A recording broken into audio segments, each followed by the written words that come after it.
welcome back to Rue's Life.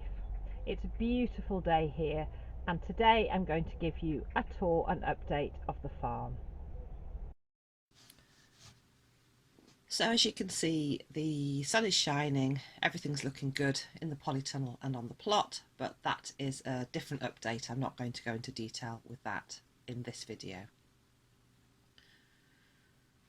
So we'll leave the growing area behind. And I'll just show you where the back of the chicken area is. Chickens are really happy and settled at the moment. It's really lovely having them free ranging again after having to be locked down essentially because of the avian flu, but those restrictions have been lifted and now they are out again. That's just a shot of the pear tree, which is blossoming and looking beautiful, and the blossom is also starting to come in all the trees in the orchard. The apple blossom is just beautiful.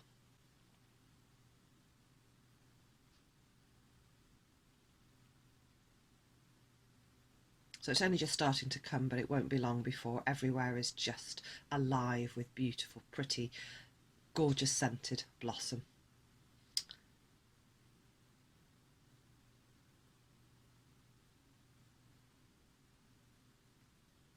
And then just popping through, this is next to the woodshed and near to the house. The daffodils are just gorgeous. We've had an abundance of snowdrops and now they've been replaced with the daffodils.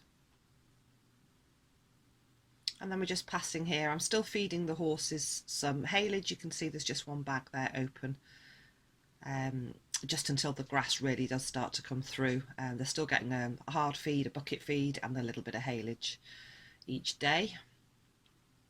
I'm taking their rugs off during the daytime now, and they are down to lightweight rugs, which you can see there at night, and the occasional night with no rugs at all. They've still got a bit of their winter coats, but that's really coming out now. So there's Garth and Fish pootling about, as you can see. They're just coming to the end of the grazing on this field now. They've been in here for about a week. It's only a small paddock and there wasn't a huge amount in there. This is the paddock that floods a lot during the winter months, but they've munched that down. And then here is the paddock that the sheep go in during the summer months, and that's being rested at the moment. You can see there's quite a lot of molehills in there. You can also see the fence between the paddock and where the horses are needs some attention, and that is a job on our list to do. Those posts are getting a bit wobbly, so we will be addressing that issue. And then the field we're about to go into now is actually being rested at the moment. The horses have been on that just before they came into the one they're in now. So you can see, you know, they've eaten that down, but the spring grass is starting to come through, so that should recover quite quickly. And then moving up to this beautiful big oak tree. There's still a few logs and wood there where one of the branches came down in a storm about 2 years ago now. We just never finished collecting that wood, so we need to collect that and get that processed so we can use it in the wood burner. And it's just the most majestic oak, but every now and then with all of the trees on the property we might get a branch down, and you can see from those logs that was a pretty big one. And then now we're moving up towards the field that we use for the sheep during the winter months. We only put the sheep in this one because, as you can see, it's on quite a steep slope, and I wouldn't want to risk the horse's legs in that field. It doesn't show actually quite how steep it is, and that's being rested. They've not long moved from that field. The hedgerows are starting to blossom. In our hedges we have hawthorn, sloe, rose hips, elder, blackberry and hazel, and they're just starting to burst into flower, which is fantastic.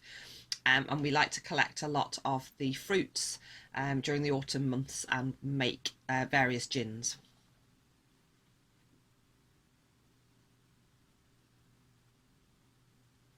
Sun's shining, it's a beautiful day.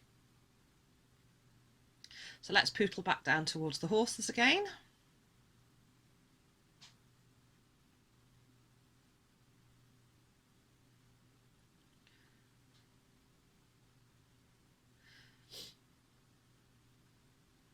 There's Mr. Fish. So they've still got quite a bit of their winter coats on, but actually I'm grooming them fairly regularly. Garth more so, he just gets so woolly. Fish is thoroughbred, so he doesn't get such a winter coat on him, but they roll without their rugs on the grass, and it really helps to bring those coats out, and then, as I say, grooming as well. Garth is a real woolly bear at the moment. This is the first year since I've actually owned him, since he was 6, and I think he's coming up for 22, 23 this year.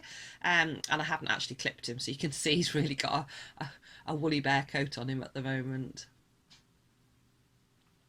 But we've not been competing or going out anywhere, and I just didn't bother clipping him. And now we're going to pootle across past the garden, which essentially is a small paddock. There's Kay, and somewhere to the left is Kaylee as well. There she is. And as you can see, they've got a massive space there in that garden. It was a sheep paddock before we moved here. Through this gate and into the, oh, there's Kay, there she is.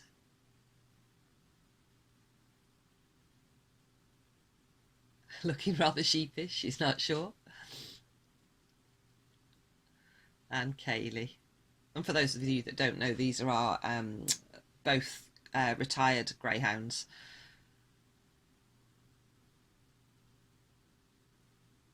And they do feature in some of my videos. Now we're moving into the field that we tend to call the menage field, because it's where I school the horses, and we've got the sheep in here at the moment. So they've been in here for about a week, just to graze that down. I don't graze the horses in this field because it's where I work them, and I have explained about that in previous videos if you're interested in the horses.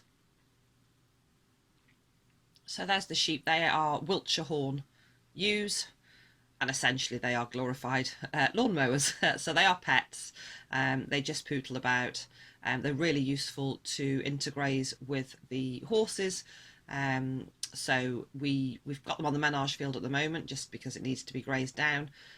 They do have their winter grazing and spring summer grazing, but we can also put them on the fields after the horses have been on, just to graze it down nice and flat. They really do a nice mowing job. Sheep tend to graze quite evenly all around. So this area is the area that I school the horses. I need to mow it to get it shorter, and you can just see the letters all around the edge there. It's marked out at 20 by 40 metres, which is a standard short dressage arena, and it's where I school and exercise and practice my dressage, which is the reason I don't ride them here. Graze them here. And now we're pootling across towards our vintage tractor.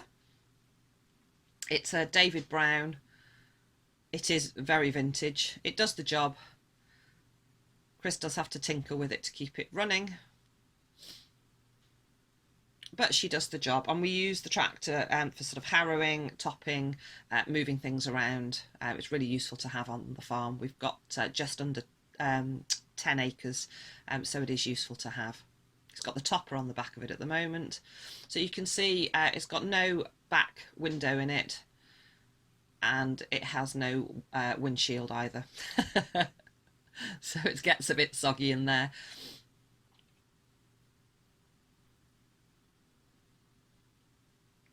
But she runs, and she's a bit of a workhorse. She does what she needs to do. She doesn't start brilliantly, so you can see we do have a charging cable there, and she is left charging. We've got a PowerPoint. This is our sort of pump house and water area. We are on a borehole. So you can see we've got a water tank in there and various other bits and pieces. There's a salt purifying tank, filters and so on. There's also a little heater in there which is on a thermostat, so in the really cold snaps the little heater kicks in so it doesn't freeze up.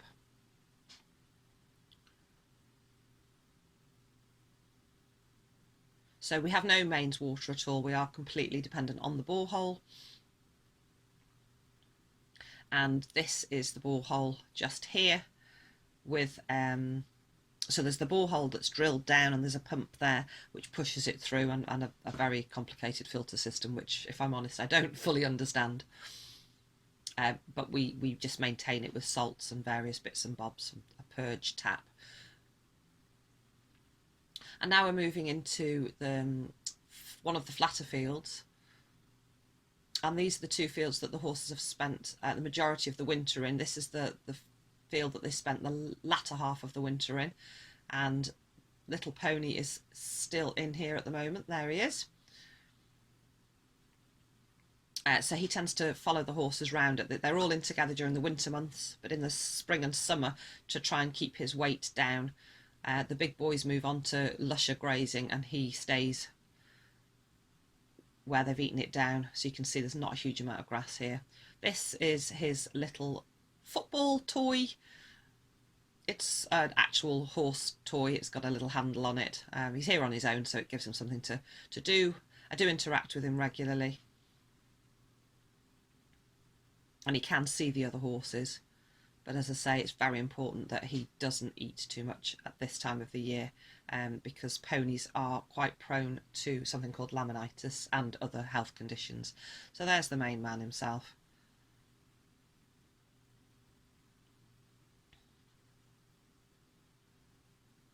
He's a cheeky little monkey.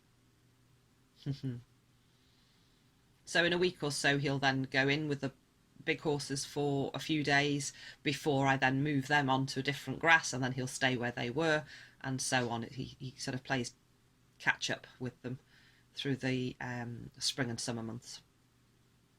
He will spend some time in his stable as well, especially through the summer months. Isn't he a handsome boy? Sonny, our little pony, is actually a stallion as well, for those of you that don't know. Whereas the other two guys are geldings, and we don't have any mares. So you can see where the fields sort of all merge at this point here, all four of them in the corner, which means that they can actually go and say hi to each other in the corner when they want to.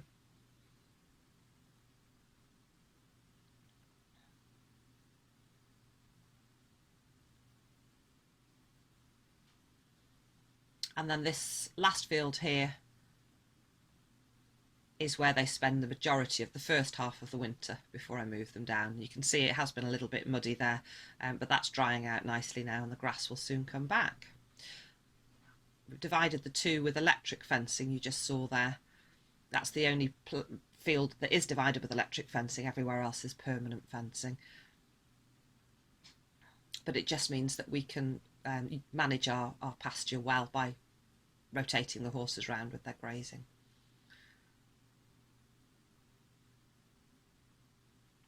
So we'll say goodbye to Mr. Sonny,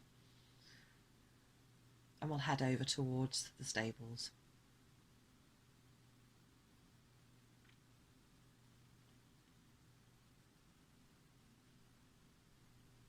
I'll stop and say hello to the dogs on the way past. There they are. They spend an awful lot of time out in the garden, which is lovely to see. So there they are, horse watching.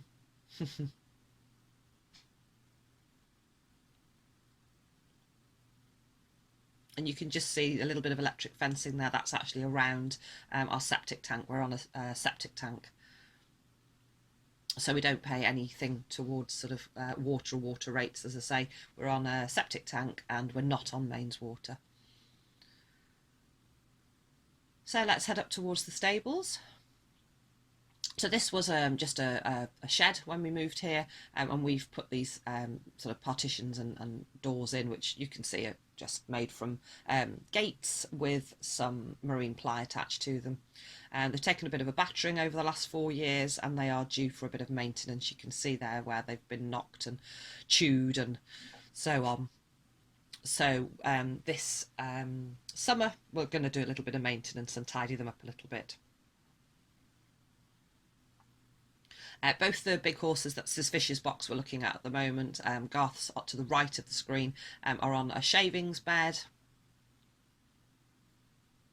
These sheets are just old roofing sheets which have been here since we moved here, and we're actually going to get them moved. I want to be able to really have a bit of an overhaul at this stable area, tidy it up and utilise the space better. And then this is little Sonny's box, and he is on a straw bed.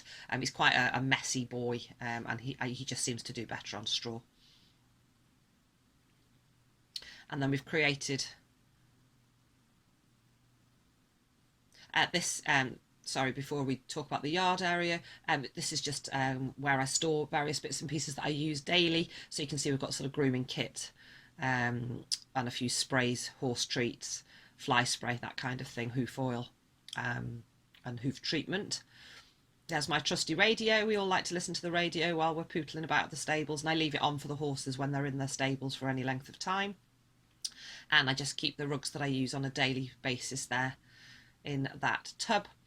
And what I was going to say was this area here, sort of my little yard area, has just been created putting rubber mats down, because there was nothing here. It was just, you know, earth and grass.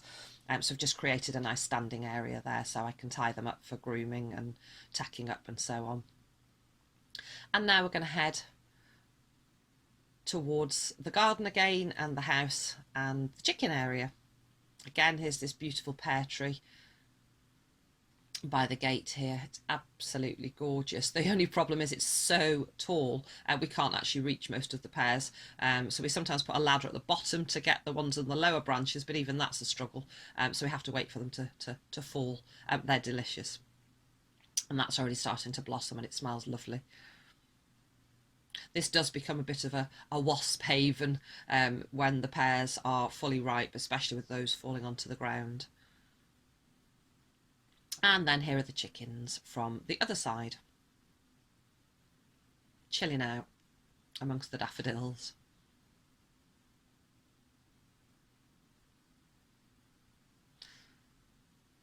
So we've got a mixture there of ex-battery rescue hens, and we do also have some pure Old English game. We've got electric netting all the way around the edge. We used to run it from these batteries. We always had one charging and one attached to the fence, but they're now redundant because we've actually got this wired up to the mains now. You can see with this yellow flex. It goes into the woodshed where we've got an electric source, and the netting is great. It keeps, not so much to keep the chickens in, although it does fence the chickens in, but it's mainly to keep the predators out, so foxes, badgers, weasels, that kind of thing.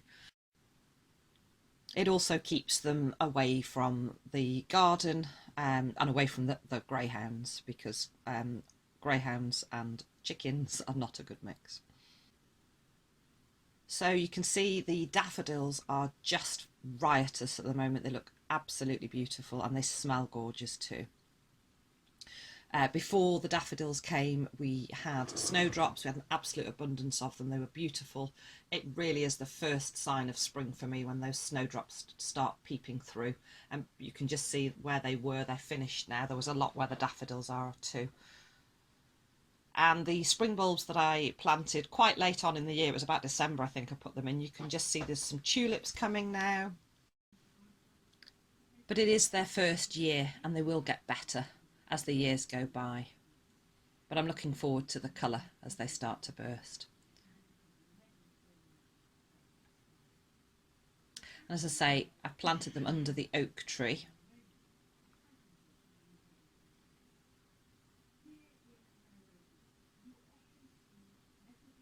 This oak tree in the garden, we've got a few oak trees on the property, but this one in the garden is absolutely beautiful, and it's such an indicator of the seasons. You know, we start the season in spring where it has buds, then it bursts into life, and through the summer months it's beautiful lush green oak leaves, and then of course in the autumn, which is my favourite time of year, it turns the most amazing reds and golds and browns before it sheds its leaves for winter.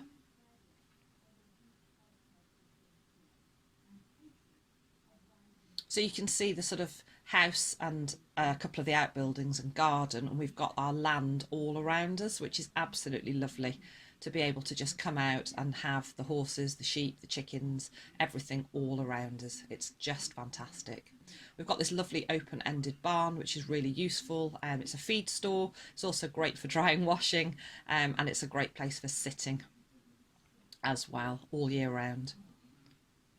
And that is the end of my farm tour for April.